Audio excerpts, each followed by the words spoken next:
Previously, in the world of Hornblower. After his daring victory capturing the French ship Lorève, Hornblower was entrusted with a critical mission: deliver vital dispatches back to England aboard his prized vessel. But nothing is ever as simple at sea. A thick fog, a mistaken course, and an unexpected encounter with the Spanish fleet saw Hornblower captured and imprisoned alongside the eccentric Duchess of Wharfdale, who was not all that she seemed. Stranded in a foreign fortress, Hornblower navigated diplomacy, deception, brewing escape plans, all while struggling to protect his crew and the dispatches. Loyalties are tested and secrets unveiled in a chapter that brings personal sacrifice and quiet heroism to the fore. Now, in the fourth episode of the Hornblower series, we look at the last episode which loosely links the book Mr. Midshipman, where British Admiralty command Captain Pellew to assist French Royalists in retaking France. The episode starts in the wake of the French Revolution. Royalist General Francois de Sharpe leads a desperate plan to restore the Bourbon monarchy by rallying exiled French nobles and soldiers for an armed return to France. Supported by the British government, this joint expedition, made up of French émigré troops, the Frogs, the red-coated British soldiers, the Lobsters, sets sail across the English Channel. Their mission is cloaked in secrecy. However, the already fragile campaign is immediately compromised when a British officer is attacked and the vital orders go missing. Admiral Lord Hood talks Sir Edward Pellew with overseeing the naval transport aboard the Indefatigable. However, he suspects the presence of French revolutionary spies and strongly advises aborting the mission.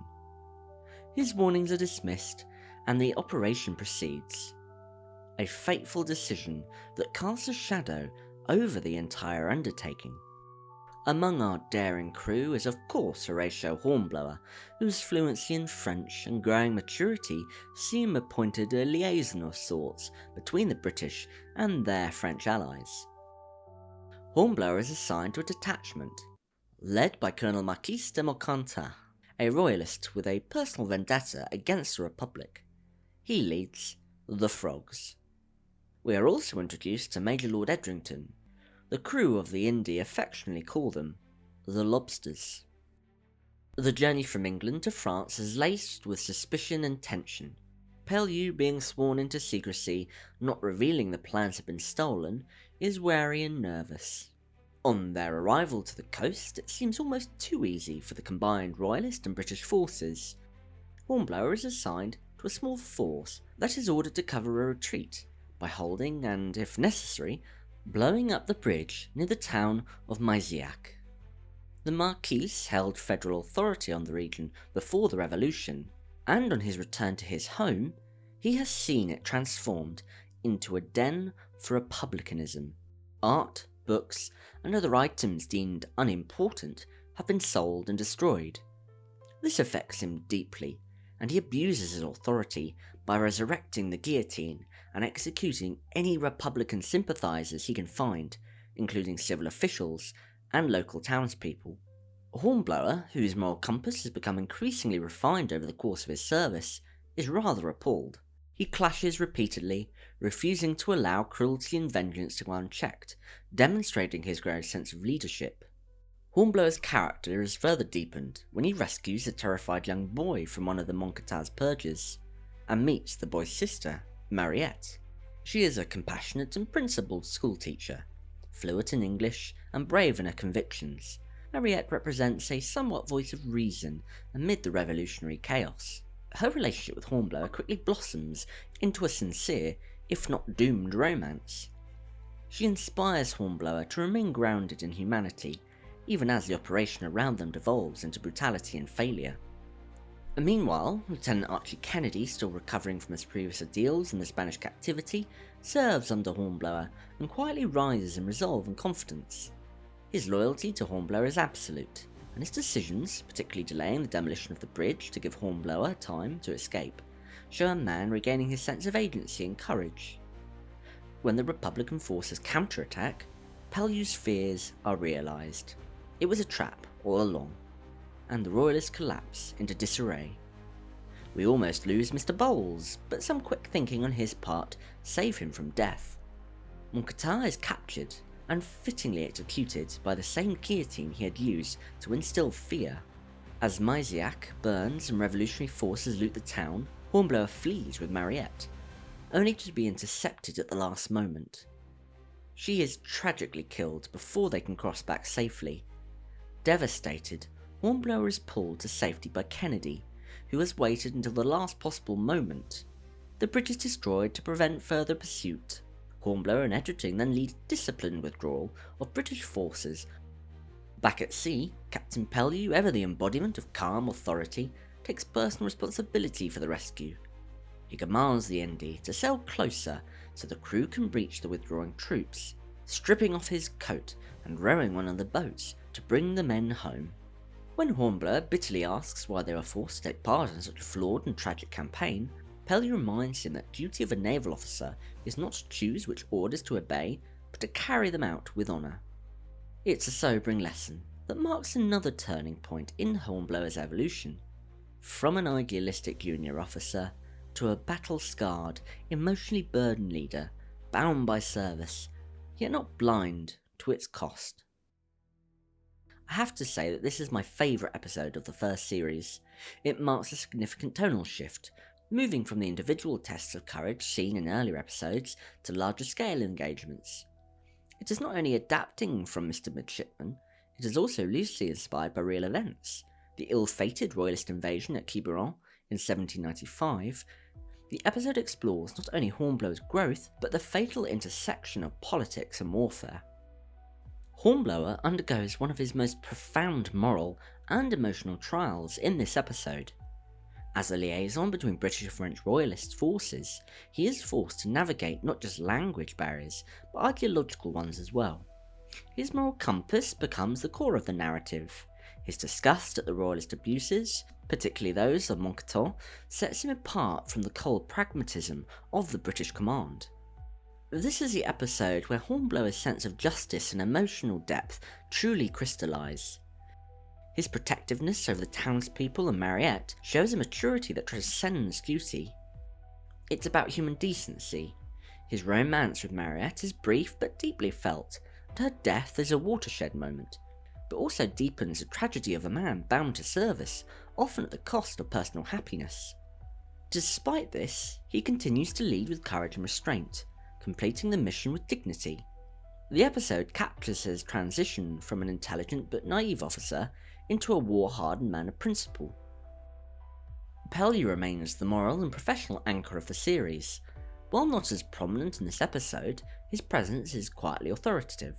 He foresees the expedition's failure and does everything in his limited power to stop it, displaying both strategic foresight and moral clarity. His concern isn't just for the outcome of the mission, but for the welfare of his men, a consistent aspect of his leadership. His standout moment, shedding his coat and rowing a rescue boat, reinforces the idea that true leadership involves action, not just command. In the final exchanges with Hornblower, he offers a lesson that encapsulates the heart of military duty, the burden of obedience, even in the face of flawed decisions.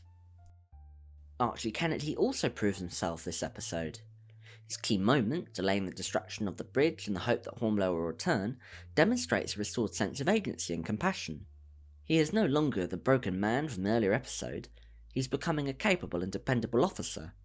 While his arc isn't essential here, it's clearly building towards a redefinition of his role in the crew, not just as Hornblower's friend, but as equal in bravery and judgment. Edrington is a character study in aristocratic stiffness, slowly giving way to respect. He is depicted as a cool-headed and competent commander. On occasions he is a little pompous, which do lead to some altercations early on. He appears aloof, efficient, and class-conscious, a man used to command and unimpressed by lower-ranking naval officers. However, his time alongside Hornblower gradually chips away at that distance. While he remains pragmatic and mission-focused, Edrington clearly begins to respect Hornblower's intelligence, courage, and moral judgment. Their dynamic is professional rather than warm, but it reflects Hornblower's growing reputation and ability to win the respect of even the most class-bound figures. The respect is crystallised when he expresses personal concern for Hornblower when Mariette is killed. I must admit to really liking this character very much. He is a classic encapsulation of a British officer, someone you'd just love to be on your side and just hate to fight against.